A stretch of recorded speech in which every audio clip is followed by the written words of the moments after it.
pero parang ang gastos. Hindi ka ba na-shock? Kasi feeling ko, it's so hard na, yun nga, it's so hard na mabawi ka agad, di ba? Talagang ang feeling namin lahat, eto nga si Biggs Almacen, sabi niya, mukhang napakagastos ng YouTube channel ni Jody. Well, tama ka naman dyan. Joke lang. Well, it is an investment for me. I am investing in the show because I believe in the show's cause. And naniniwala, kasi it's something na pinaniniwalaan ko talaga. And gusto kong pasalamatan ng aking production manager because sobrang galing niyang mag-budget. Salamat for keeping our costs low. And syempre, kung nakikita nyo ngayon sa place kung saan natin ginagawang official media launch, gusto nating pasalamatan yung mga suppliers na nandito ngayon because nandito sila dahil pinaniniwalaan din nila ang The JSM channel and nandito sila with all their hearts. So maraming salamat for being part of this. Yan, pero syempre good luck, no? Pero yung iba kasi, kasi kala niya tapos. Ano yun? Po tayo mag-away-away. Pero Jody, yan, yung iba kasi, what they do is, puro mga pagpa-prank, mga ganun. Pero ikaw talaga, pinag-usipan mo yung channel mo. May mga rin, gagawin kang immersion.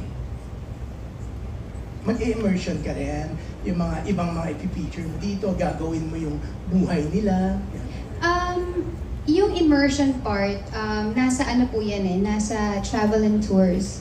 Because, for example, if I may share that there was one community na pinuntahan po namin in Malabon, it's called Amapo. Sila po yung asosasyon ng mga magbabayong ng Atis Potrero Malabon. So we went there, nagpatulong po tayo sa mga nanay natin doon kung paano po gumawa ng bayong. And nakakatuwa lang malaman na yung pagbabayong nila, nakapagpaaral sila, nakapagpatapos sila ng kanilang mga anak. So isa po yun sa mga communities na feature natin sa the JSM Travel and Tours. And isa rin yun sa communities that we were able to give them, parang a little something, a little gift para lang po i-appreciate yung kanilang ginagawa for the community. Yeah, it's so nice, no? Kanina nga narinig namin yung parang ikaw magbibigay nung yung mga materials. Yung raw mats po nila. Oh, yeah, no? It's so nice, no? Na marami kang natutulungan. So, congrats sa JSM channel. Pero, tatanungin ko rin si China. Favorite ko siya. Thank you po. Mistress din kasi ako. Siyempre, hindi kita makalimutan sa etiquettes for mistresses. Andiyan po pala si Wang Ji. Nandiyan siya. Makikisakay ako sa plane. Pero yan, China, you're based again here in the Philippines? For now. Balik darating ko lang last year February, tapos parang na-miss ko nga. So nagpaalam ako sa asawa ko kung pwede akong payagan na mag-comeback na muna, which is, thank you Lord, kasi pagbalik ko, nabigyan ako ng magandang project with Dreamscape at kasama ko nga si Ate Jody, sa Lavender Field. So, tapos yan, meron kaming project na ginagawa ngayon. So, dito na muna ako for now. So, pero magpapabalik-balik ka? Pabalik-balik. Pag kinaya ng budget, pwedeng bumalik-balik. Ay, di meron plano naman pala si Wang Ji. So, yan, pabalik-balik tayo, mother. Si Jody before, she stayed in LA. Tapos, she decided na bumalik. Tapos, ang bongga ng career niya. Parang mo parang ikaw si Jody. Kasi parang tulad ng sinabi niya, nafe-feel niya na ito na yung tamang panahon para i-launch niya to. Ako rin, ito na yung feel ko na tamang panahon ng pagbabalik ko. Naramdaman ko rin po yan. Pero yan, congrats sa inyong Thank you po. We're so excited to watch yung mga shows dito sa JSM channel. Yan. Thank you. Thank you. Thank you, June. Now let's go to Naz Tabares of Hype Mania. Hello, hi Jody. Gaano ka hands-on sa channel mo? Ito ba yung tipo na makikilala ka namin on a deeper level per episode? Super hands-on talaga. Because we do brainstorming and I'm a part of it. Syempre, I try to make sure na every episode na ipapalabas natin sa mga viewers natin would be in line with what the channel stands for. So, yun, if you're asking me kung gaano ako hands-on, yes, very much hands-on. And I'm just so thankful for my team also kasi hindi ko naman siya magagawa ng ako lang mag-isa. Curious lang din, paano yung magiging bagsak ng episodes? May schedule ba? Yes, we do have a schedule. Meron tayong our live streaming. So, today yung live streaming, pero sa hindi. The streaming starts on March 4. So, yung pinakaunang episode natin ng Live Light, ipapalabas siya next Tuesday. So, 7 p.m. po yan. And then, right after that would be JSM Travel and Tours. Sa Thursday naman yan. Every Thursday, 7 p.m. And then, lastly, tuwing Sundays naman po ang pag-upload po natin ng Let's Drink to That, 11 in the morning. So it's a Tuesday, Thursday, Sunday. No? 7 p.m. yung Tuesday and Thursdays, and then 11 a.m. yung Sundays. Okay, got it. Thank you, Naz. Maraming salamat. Let's move to Nikki Wang. We have down to our last 3 questions na. Si Nikki naman. Thank you, MJ. Hi, Nikki. Hi. First of all, congratulations sa iyong YouTube channel. And I'd like to commend the venue, the setup. Chill ka ba? Very Diba? chill. So, that's what we want to Parang kaya sa La Union. Anyway, on my way here, pagpasok ko sa venue, ang una kagad ko nakita yung tagline mo, evolve, inspire, explore, and you have already explained that. Pero una ko naisip agad, related to you, you have evolved as an artist, you have inspired people with the characters that you have played, and now you're exploring different facets of your career with your channel. Is there something that Jody Santa Maria cannot do? Or is there something that you're afraid to do as an artist? Well, marami po akong mga bagay na hindi kayang gawin. Number 1, hindi ko po kayang tumulay sa alambre. Hindi ko po kayang lumulon ng bubog. Joke lang. I think wala naman pong perfect na human being or superhuman na kaya mong gawin lahat. It's really just a matter of knowing what you can and cannot do. It's also about being intentional with what you're doing. Kasi that's where you put your energy in or your energy to. So it's about being intentional and just having the wisdom to know kung ano yung gusto mong gawin, kaya mong gawin, at hindi mo kayang gawin. And for me, it's also parang an endless pursuit for passions. And parang minsan dun sa journey ng buhay ko, may mga bagay akong nadidiskubre na hindi ko inaakala that would turn into, a passion. And that is something that I would pursue. And it's so nice that this channel is not self-serving. Kasi it's not just about you, it's also the people you're with, the people you work with, and the community that you want to serve. And you mentioned that JSM stands for Journey, Stories, and More. Siguro ang question ko na lang, since this is not just about you, you have your co-host here as well. Can you share a story? Paano mo parang pinili sila as your co-host for one of your episodes or shows? O bakit ang dami naman? Bakit sila? Wala, hindi ko din alam. Bakit sila? We actually had, parang a meeting na, kasi originally, hindi siya, parang isitan, what if parang akong newscaster doon, tapos may mga nagpa-flash na mga good news sa screen. Yung ganun nga, yung very reporter type, kasi what we're reporting naman, mga good news to. So, gawin natin news desk. Yun yung original plan for Let's Drink to That. And then they said, but Judes, yung isang show mo is ikaw lang yung nandun sa Live Light. And then ikaw lang din yung nandoon sa JSM Travel and Tours. Tapos ikaw pa rin yung nandun sa, parang dapat dapat yata kahit papano merong variation, di ba? Na hindi naman puro ikaw lang.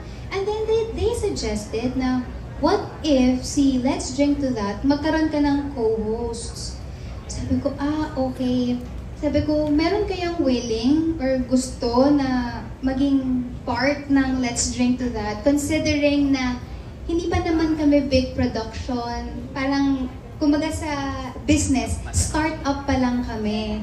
And of course, we're working on a budget here. So maraming mga considerations, ganyan. And then it was actually the team who parang list down people, and then we tried to narrow down choices. And then I said, bakit hindi si China? Bakit hindi si China and si AC? But then I said, can you ask them first if it's going to be okay with them to be a part of Let's Drink to That. And then I told them pa, sabihin niyo na maganda yung purpose ng channel para umuha sila, para alam mo yon, parang they're going to be part of something big. May pag-ganon pa. But yes, and I'm just thankful to AC and Sheena for saying yes. And Nikki, what you said was so true na life shouldn't be about us lang. Because ako talaga, firm believer ako that no man is an island. Parang we were like born to be in a social relationship with each other and to make sure that no one gets left behind. And yun din yung maganda sa channel na to, yung pagiging inclusive din niya. Thank you. Let's get na lang kay China and AC. I understand that it wasn't easy, yes, for you to be part of the show, pero how do you feel na you're part of a program or program with Jody? Uy, sobrang nakakakilig, ate. Siyempre, hindi kasi yun nga, parang, of course, hindi na, magpapaka-fan ako, ate. Sobrang, one of my favorite actresses, hindi ba? Parang sobrang, gayahin mo nga ulit yung linya ni Jody. Your daughter. Ganun na. Di ba? Parang 2 years ago na yan, 3 years ago na. Tapos parang, fast forward to, di ba, 2025, mga katrabaho si Ate Jody. Parang yan again, katulad ng sinabi ko kayo, na parang ang hirap humindi. Na parang, although, yun nga, paano ba to? Paano ba siya magiging positive yung show? Ang dami ng negative sa mundo ngayon. It's so easy na tumingin dun sa negative, gumawa ng masama, isipin kung ano yung mga hindi makakabuti. Pero, again, it's a choice, hindi ba? And you can choose to be good, hindi ba? So, yun yung lagi kong napipick up dun sa show. More than nakakatrabaho ko si Ate Jody. Yun yung isa siya sa mga resolutions ko sa this year. Sabi ko, parang gusto ko mas maging kinder than ever before. So yun yung nakukuha ko every single shooting day. Yun po. Ako naman, seryoso.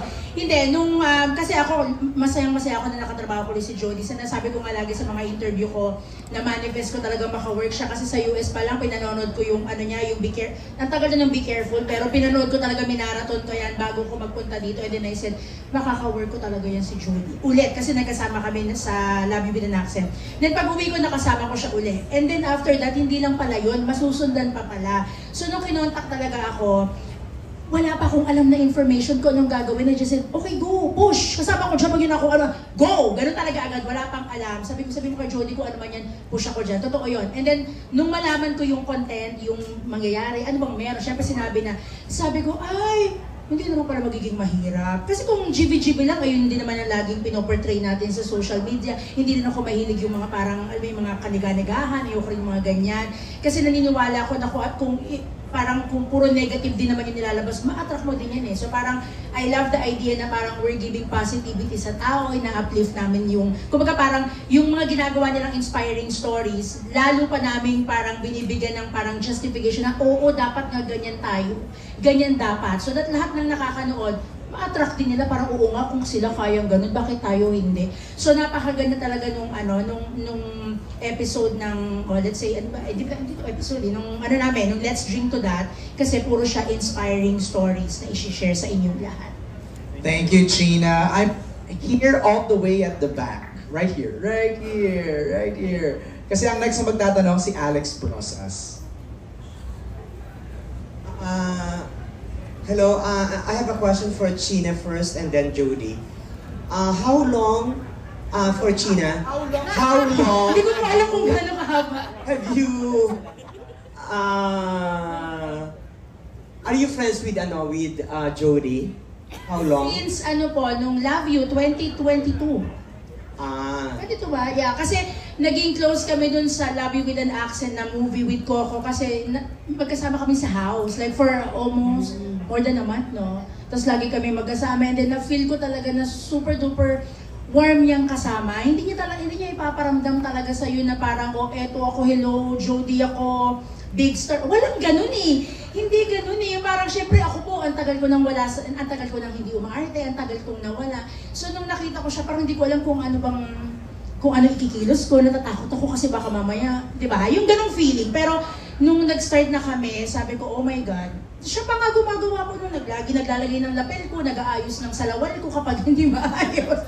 So, yung short, yung basta lagi mo ko inaayos, yung ganong peg ko. So, sobrang love na love ko talaga si Joe. So that was a long time ago and then you worked sa Lavender Fields. Opo. Having worked with Jody sa Lavender Fields, what were your startling discoveries from then to now? Paano po yung startling ko? I don't repeat my questions. I'm not in the habit. Oh my God! Ang hirap naman ng question. Hindi, pero ako, sa totoo lang po, nung nakasama ko si Jode sa Lavender, which is I'm expecting na makakasama ko siya. But for me, hindi ako nahirapang makatrabaho si Jody sa Lavender Field. And I believe lahat din naman ng mga co-actors namin is ganun din po yung masasabi. Is pag nakasama mo si Jody sa trabaho is yung parang happy lang, happy set lang. Hindi mo mararamdaman yung parang ang layo mo sa kanya. Tsaka tinuturuan ka niya. Tsaka like when meron tayong eksena na heavy drama, syempre parang komedyante po ako eh. Parang, hala, paano ko aarte dito kay Jody? Parang nakakatawa ko, baka matawa siya sa akin. Pero hindi napakagaling niyang umarte kasi kahit nagbibiruan kami, nagtatawanan, pag ship niya nung acting niya, umiiyak na po talaga siya ng bonggang-bongga. Ganun po talaga kagaling si Jody Santa Maria. Sana mahawaan mo ko ng galing mo sa pag-arte. Aray ko, yung baba ko naman sis. To Jody, there are YouTube channels which feature insanely funny episodes. There are mundane episodes. There are not so funny episodes. How will you veer away from these episodes which ang purpose is to entertain, to just entertain at whatever costs? What I would say about the JSM channel is that the JSM channel does not intend to be funny, but it intends to be fun. And our intention is really to, like what I said a while back, is to be able to entertain our viewers with our stories that we feature on the show. But that doesn't necessarily mean that you have to be like slapstick to do that, because you can entertain while at the same time spreading positivity and being, a source of joy to them na hindi niyo po kailangan magpatawa. So, entertainment, I believe, comes in different forms. Thank you. Thank you. Thank you, Alex. I'm still here on this table, Jody. Kasi, here pala. Medyo masarap ang chismisan dito sa table na to, ano? Si Marinel Cruz, meron siyang tinanong sa akin, what topics daw would you rather not talk about? May mga iiwasan ba kayo dito? Kasi nga, your intention is to inspire, to have fun. So ano yung mga medyo iiwasan mo? Kasi it's not part of the brand. Actually, looking back now, because we have already completed our first season, for Live Light, I think yung mga topics na na-discuss namin doon are like some of the topics na sabihin natin hindi ganun ka-popular. Or maybe topics na could actually parang create like points for discussion. Kasi syempre, I'm not saying na magiging divisive siya, but then alam mo yung magkakaroon kasi tayo ng iba't ibang mga perspective or pananaw doon sa mga topics na i-discuss doon. If, for example, there's a topic about boundaries. So, syempre, bakit kinuwento ko na ba maya yung... spoilers. Okay. Wala mo ng spoiler. So, yeah. So, let's, for example, boundaries with, family and friends and ganito. So, yun, isa yun sa mga topics or like, how to begin again, mga ganyang mga topics yung pag-uusapan natin. For now, parang wala pa naman kaming talagang napag-uusapan na etong topic na to, iiwasan natin to, hindi natin to pwedeng pag-usapan. Kasi parang napaka-broad ang daming pwedeng pag-usapan. And kung hindi mo pag-uusapan, parang nire-restrict mo lang, naging restrictive yung, di ba, yung channel. So that's not the intention. The intention is for us to all learn about, a certain, let's say, I would not say it's an issue, but, topics. Hindi, saka first season pa lang naman, mayroon pang room for growth, for, gaya nga ng term na ginamit mo, mag-evolve, di ba, even the show. We're down to our last question coming from my katokayo, MJ De Leon. Hi, MJ. Hi, Jody. Congratulations. Meron na naman kaming additional YouTube channel to watch, binge watch. My question is actually related to the previous question. Kasi, for sure, na-explain mo naman, the channel is lightness, living light, it's positive, watch for everyone. Pero kasi, there are times na nangyayari sa bansa natin, there's a certain segment kasi in social media who are sensitive, who are woke. AC is familiar to that. Kasi medyo vocal din si AC sa kanyang Twitter. Minsan kasi, pag meron na kayong platform, like celebrities like yourself, nag-i-expect yung netizens na, ano kayang take ni Jody sa ganito? Will Jody speak about it? How do you think you will take it? That is something that, parang na-foresee naman namin. And our topics are, though, medyo, I won't say na sensitive, but these are essential topics na pwedeng pag-usapan. What I'll share there is like my own like personal views, my experiences about it. But like I also said a while back that there will be subject matter experts who will be with us, especially sa segment ng Live Light, because we don't want it like to be an opinion-based show lang. We want to have like parang experts to be with us because they will provide a more sabi natin professional insight on, let's say, certain topics. And also, naniniwala ako na hindi naman talaga lahat mag-a-agree sa isang idea. Kapag mag-present ka ng isang idea, maraming different takes doon sa idea na yun. But what we're trying to do here is not to like educate people, but we're like trying to give them, a different set of perspectives. And we're not trying to like, parang shove it down their throats na ito yung paniwalaan mo, ito yung ganyan. At the end of the day, this is a show, ito yung pinaniniwalaan namin, ito yung take namin sa matter na yan, then, amen yun. It's up to you guys kung ano yung take ninyo sa, let's say, topics na madidiscuss. Pero, at the end of the day, walang pilitan.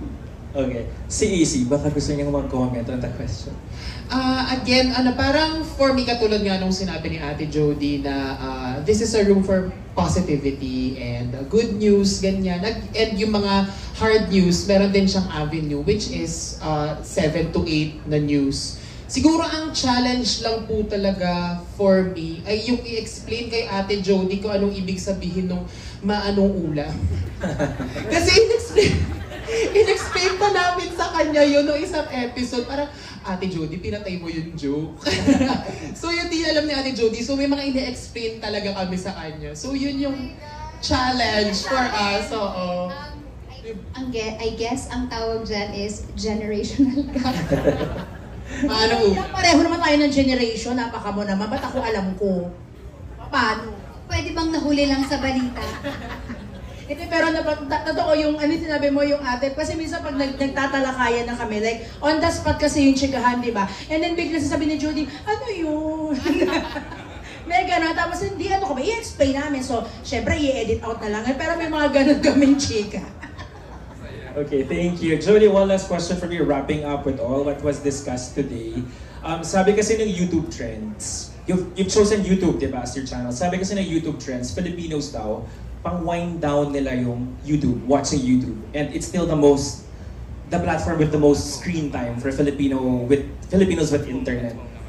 Ano yung gusto mong take away sa kanila or feeling na dadalhin nila sa pagtulog nila? General question na lang. Okay. Sige. Actually, like I said, na parang this intends to uplift and bring joy to our viewers. So, kasi dahil tatlong magkakaibang shows yung ipapalabas natin, MJ. So, bawat show, iba-iba yung kanyang nilalaman. Well, for Let's Drink to That, yung segment namin tatlo ni na AC and Gina, of course, strategic din na Sunday namin siya nilagay because after a week, parang a week long, parang bombarded tayo ng mga news and syempre mga work or whatever happens in the workplace or with everyone. You just want to end and start your day with something na mangingiti ka na ay ang cute naman ng story na yun, ay nakaka-inspire naman yung story na yun. Okay, parang yun yung gusto naming ma-impart sa aming viewers. For JSM Travel and Tours, yung talagang just to keep exploring. Na parang, okay, meron na tayong mapupuntahan sa susunod na hindi ka kailangan gumastos ng mahal. And then for Live Light, these are, mga topics na hoping to like shed light on certain things, certain topics, and at the same time na mapunta siya sa tenga ng taong nangangailangan ng mensahe na yun for that day. Thank you! Thank you, Jody. Ay, maraming salamat sa lahat ng mga nagtanong this afternoon. Before we ask for your final invites, let's have a photo op muna. Jody, AC, and Sheena, right here in front.